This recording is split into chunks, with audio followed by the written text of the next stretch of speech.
저는 운동 경기 관람하는 것을 아주 좋아합니다. 여러 가지 종목을 좋아하는데 그 중에서도 유도 경기를 아주 흥미롭게 보곤 합니다. 올림픽 때가 아니고서는 별로 중계를 잘 안 해주는데 그 이유는 유도는 끝까지 승부를 알 수 없다는 겁니다. 거기도 물론 일정의 점수 규정이 있습니다. 그렇지만 한판승 들어보셨습니까?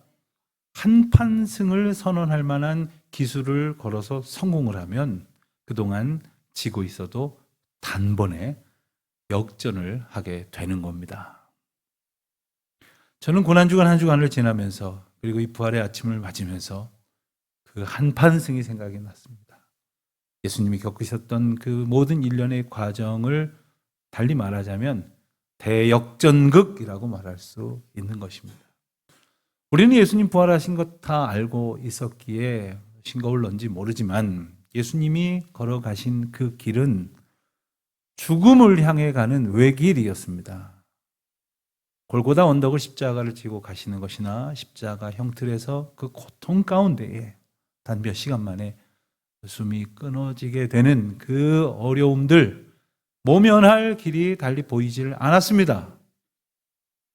그렇지만 그 절망적인 상황 속에서도 예수님께서는 두 가지 사실을 아주 명백하게 우리에게 보여주셨습니다. 그 한 가지는 바로 이 예수님이 하나님이시다, 하나님이 보내신 아들이시다 라는 놀라운 사실을 깨닫게 하셨다는 것입니다. 예수님의 십자가형을 집행하던 책임자 백부장으로부터 사람들은 하나 둘씩 정말로 이분이 죄수로서 십자가에 달리신 것이 아니라 하나님으로, 하나님의 아들로서 이 땅에 오신 모든 인류를 구원하시는 능력의 주님이시라는 사실을 알게 되었다는 겁니다. 또 한 가지 분명한 것이 있습니다. 그럼 저분이 왜 저렇게 고통을 겪으셔야만 했는가? 바로 우리를 향한 사랑 때문이었죠. 우리가 지은 죄 때문에 우리가 치러야 할 그 대가를 대신 지시고자 십자가 지신 그 하나님의 놀라우신 사랑을 예수님께서는 십자가를 통해서 나타내셨습니다. 그러니 하나님이신 것 알려줬고 사랑을 보여줬으니 아쉽지만 죽음으로 끝난 것을 그냥 견뎌내라. 놀랍게도, 정말 놀랍게도 사흘째 되는 아침, 이 부활의 아침에 예수님께서 다시 살아나시는 대역전극을 펼쳐 보여주셨다는 것이죠. 어떤 사람들은 그 말을 나는 믿을 수가 없다고, 사람이 어떻게 죽었다가 다시 살아나느냐고 무조건 못 믿겠다고 하던 사람들이 있었습니다. 사실 예수님 당시에도 그런 사람들은 있었습니다. 심지어 하나님을 믿는다고 하던 사람들 가운데 한 분파인 사두개파라는 사람들은 부활은 없다, 아무리 하나님이라도 죽은 사람을 살리는 그런 것은 없다, 이렇게 주장하던 이들도 있었고, 교회 역사를 보면 예수 그리스도의 부활을 도무지 받아들이지 않으려는 수많은 주장들과 논쟁들이 있었습니다. 따지고 보면 그렇습니다. 왜냐하면 사람들은 다 자기 수준에서 생각하거든요. 내가 안 되면 안 되는 줄 알아요. 연약한 인간의 수준에서 죽은 자가 살아난다는 것이 무슨 말입니까 싶으니까 하나님께서 죽은 자를 살리셨다는 부활을 못 믿겠다는 거 아닙니까? 그렇기에 부활을 다른 말로 하면 하나님의 능력이 선포되는 사건이었다. 하나님만이 하실 수 있는 생명을 주장하시고 죽음을 물리치시는 하나님의 놀라운 능력이 선포되는 사건이었다 하는 것입니다. 예수님께서는 그 십자가에서 사랑을 입증하셨습니다. 그렇지만 하나님은 그 빈 무덤을 통해서 초월적인 능력을 나타내심으로 그 사랑의 하나님이 어떤 분이신지를 우리에게 분명히 나타내셨습니다. 그러니까 이 십자가와 부활 사건은 하나님이 하신 일이라, 하나님이 우리에게 나타내신 일이요 하나님이 우리에게 펼쳐 보이실 일의 예표다라는 것이지요. 우리는 고백합니다. 모든 것이 주께 속한 것이고 모든 사건이 주님의 주권 아래에 있으니 그렇다면 죽음도 하나님께 속한 것 아닙니까? 그러니 하나님이 죽음을 능히 다스리시고 물리치실 수 있는 것인데 이걸 못 믿겠다고 하는 이 맹랑한 어리석은 생각이 또 있겠습니까? 죽음을 다스리시는 하나님. 우리는 이 부활절 이 아침에 그 하나님의 놀라운 능력 앞에 다시금 감격할 수밖에 없는 겁니다. 그래서 십자가는 단순히 예수님이 고통을 당하신 장소가 아니라 바로 거기에서 하나님의 능력과 사랑이 선포된 귀한 장소다라는 것을 기억하게 되는 거죠. 오늘 본문의 말씀은 바로 그 하나님의 사랑과 능력을 선포하는 아주 귀한 고백이 소개되고 있습니다. 고백하는 사람은 베드로이고요. 듣는 사람은 고넬료와 그 가족들입니다. 때는 바야흐로 예수님께서 부활하시고 승천하시고 나서 한 7, 8년 정도는 지났던 때라고 보여집니다. 땅끝까지 복음을 전하라 하신 주님의 사명을 붙들고 순종하던 베드로가 고넬료의 집에서 말씀을 전하게 된 겁니다.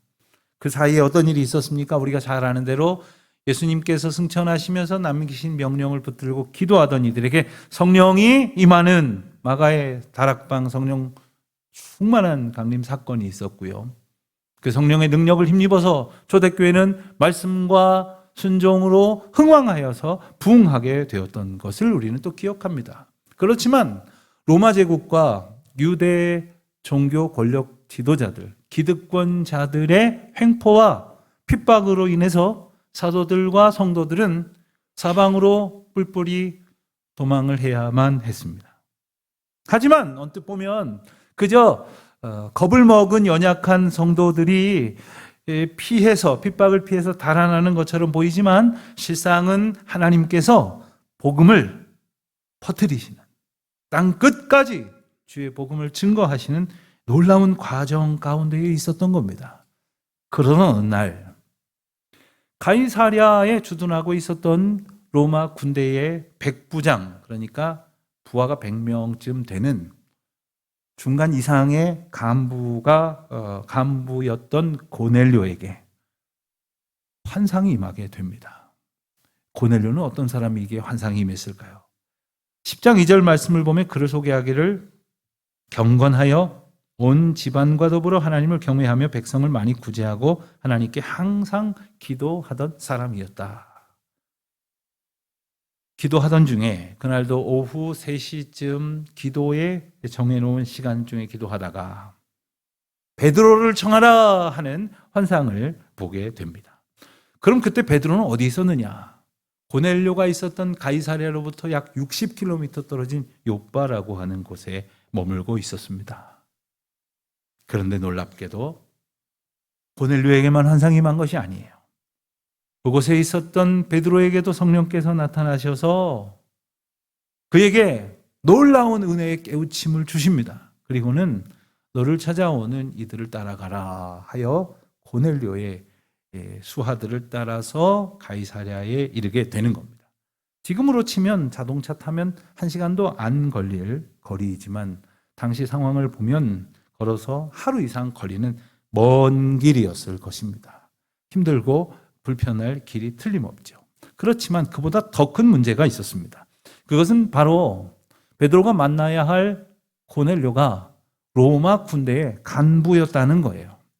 즉 유대인인 베드로 입장에서 볼 때 그는 이방인이었다는 것이고 이방인을 찾아가서 만나서 음식을 나누고 교제한다? 이것은 율법을 어기는 일이었습니다. 그럼에도 갔죠. 그 이유를 베드로는 말하기를 성령께서 인도하셨다라고 분명히 고백을 합니다. 그래서 성령의 인도하심을 따라 말씀을 기다리던 고넬료와 그 일행들에게 성령의 인도하심을 따라 말씀을 전하게 하신 베드로가 만나게 되었고 말씀이 전해지게 된 겁니다. 성령께서 하시는 일이기에 이 거룩한 역사가 일어나는 것이죠. 저는 지금 이 순간에도 말씀을 전하는 자나 듣는 우리 모두가 오직 성령에 매여 하나님의 인도하심에 사로잡혀서 하나님의 역사를 경험하게 되시기를 주님의 이름으로 축원드립니다. 주님의 음성을 들으며 그 인도하심을 따라서 주님께서 베풀어 주시는 그 크고 놀라운 기쁨과 충만한 성령의 은혜를 누릴 수 있게 되시기를 축원드립니다. 그럼 베드로는 가서 무슨 설교를 했느냐? 그의 메시지는 34절 35절을 보니까 참 충격적인 선언으로부터 시작을 합니다. 내가 참으로 하나님은 사람의 외모를 보지 아니하시고 각 나라 중 하나님을 경외하며 의를 행하는 사람은 다 받으시는 줄을 깨달았도다. 무슨 말일까요? 지금까지는 각 나라 중이 아니라 오직 이스라엘 백성들만, 유대 백성들만 하나님의 구원을 얻은 것이라고 소위 선민 사상을 주장하는 그 생각에 사로잡혀서 이방인들은 그저 부정한 자료 여겼던 거예요. 멀리 해야만 했고 그들과 가까이 하는 것마저도 옳지 않은 것이라 하는 이런 편견에 사로잡혀 있었던 것입니다. 그러나 우리가 아는 대로 베드로의 환상 가운데 예수님이 나타나셔서 부정한 것을 먹으라. 어떻게 부정한 것을 먹습니까? 내가 정하다 한 것을 왜 내가 속되다 하느냐 하시면서 그가 생각한 정한 것과 부정한 것이라는 생각의 틀을 깨뜨리셨어요. 그리고 모든 백성들을 구원하시겠다는 하나님의 이 엄청난 사랑의 계획을 알게 하셨죠. 그리고 마침내 베드로의 입을 통해서 모든 나라 모든 백성을 구원하실 것을 선포하신 것입니다. 사실 그동안 고넬료는 하나님을 경외했습니다. 기도와 구제에 힘썼습니다. 이 세상을 다스리시는 하나님이 계시다는 사실을 나름대로 알고 어떻게 사는 것이 합당할까 응답하며 살았던 것이지만 그는 예수 그리스도 그 생명의 이름, 그 구원의 이름을 듣지도 알지도 못했던 겁니다. 지금 성령께서 베드로를 움직이셔서 그에게 예수 그리스도에 대해서 듣게 하시고 그가 예수 그리스도의 사람이 되게 하십니다. 저는 여러분의 평생의 삶을 통해서 하나님이 여러분을 사랑 가운데 역사하셔서 주장하시고 인도하셔서 날마다 이 생명의 복음을 듣게 되시기를 주의 이름으로 축원드립니다. 날마다 그 복음을 들을 수 있을 뿐만 아니라 또 날마다 여러분을 통해서 그 복음의 소식을 들어야 할 이들에게 증거하고 선포하며 고백하며 나아가는 여러분들 되시기를 주의 이름으로 축복합니다. 베드로는 말씀 가운데 예수님을 소개합니다. 그리고 예수님을 통해 하나님이 행하신 일들을 전합니다. 그 목적은 바로 하나님은 사랑이시고 하나님의 능력으로 이 모든 역사를 이루신다는 사실을 증거하기 위함이었죠. 그리고 그 하나님의 사랑과 능력의 사건이 극치로 보여진 것이 바로 십자가 사건이라고 소개를 합니다. 39절, 40절입니다. 우리는 유대인의 땅과 예루살렘에서 그가 행하신 모든 일의 증인이라. 그를 그들이 나무에 달아 죽였으나 하나님이 사흘 만에 다시 살리셨다고 선포한 거예요. 하나님이 예수 그리스도를 다시 살리셨다. 이 놀라운 소식이 이제 고넬료에게 전해진 겁니다. 이 대목의 말씀을 나누고 더러 성경 공부를 할 때마다 꼭 이런 질문을 하시는 분들이 있어요.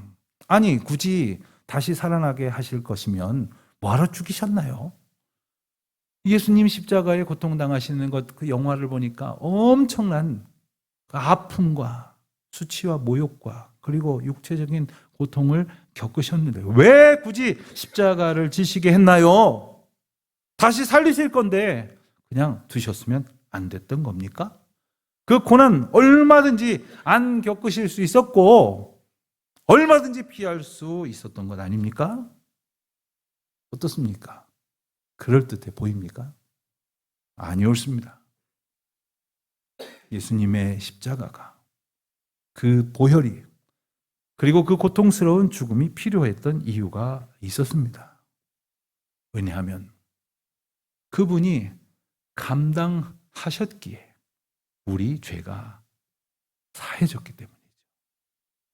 우리의 죄는 죄가 없으신 하나님의 아들 예수 그리스도가 십자가에 피 흘리시는 은혜의 사건이 없이는 해결이 될 수가 없었기 때문입니다.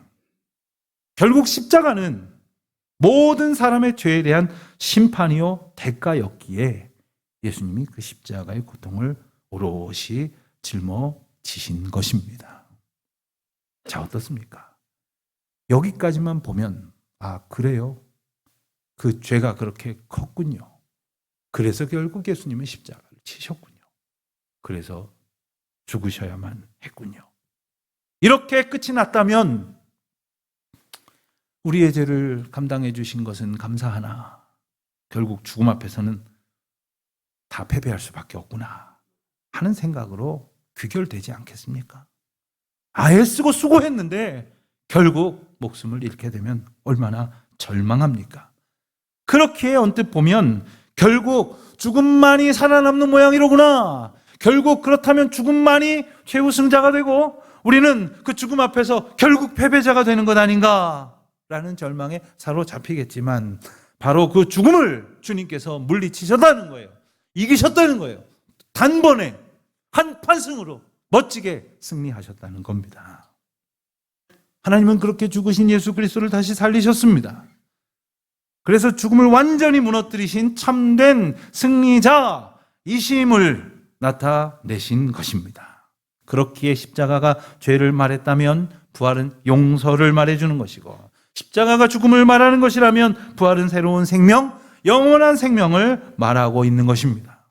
그리고 놀랍게도 이 부활은 예수 그리스도 한 사람에게만 적용될 수 있는 승리가 아니라 바로 주권자이신 하나님의 승리이며 하나님의 은혜 가운데 살아가고 있는 하나님의 생명으로 구원받을 모든 사람에게 약속하신 능력의 사건이라는 거예요. 사랑의 선포라는 것입니다. 그리고 오늘 우리가 다시금 이 부활의 아침에 그 구원의 약속을 받게 됩니다. 고넬료에게 이 복음을 선포하셨듯이 모든 사람들에게 나타내시는 이 은혜의 약속에 누구도 예외일 수가 없습니다. 누구도 소외될 수 없습니다. 누구도 거저 지나갈 수가 없는 겁니다. 특별히 오늘 우리는 예수님께서 친히 제정하시고 허락하신 성찬에 임하려고 합니다. 성찬 예식은 바로 예수님의 죽음을 기억하며 생명을 맛보는 자리예요. 그 죽음을 기억하는 동시에 부활의 능력을 우리에게 주시는 은혜로 받는 믿음의 자리인 것입니다.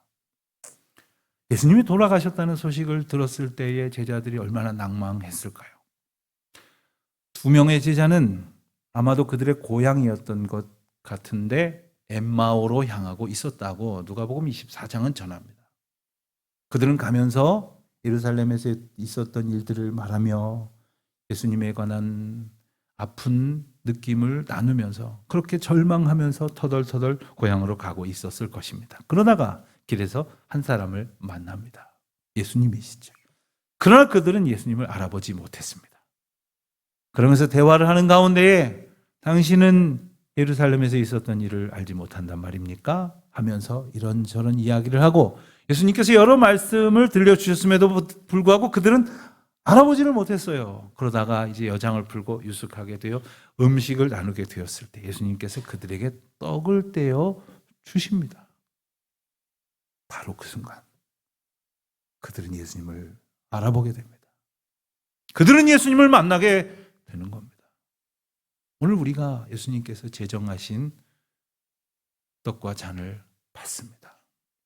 예수님을 만나는 감격이 있으시기를, 예수님을 알아보는 놀라운 은혜가 이제로부터 시작되어지시기를, 특별히 우리가 이 떡과 잔을 이 자리에서 함께 받습니다. 주님이 같은 떡을 나누어 주셨고 같은 잔을 나누어 먹이셨습니다. 우리가 주 안에서 한 몸이 됨을 말씀해 주시는 것이죠.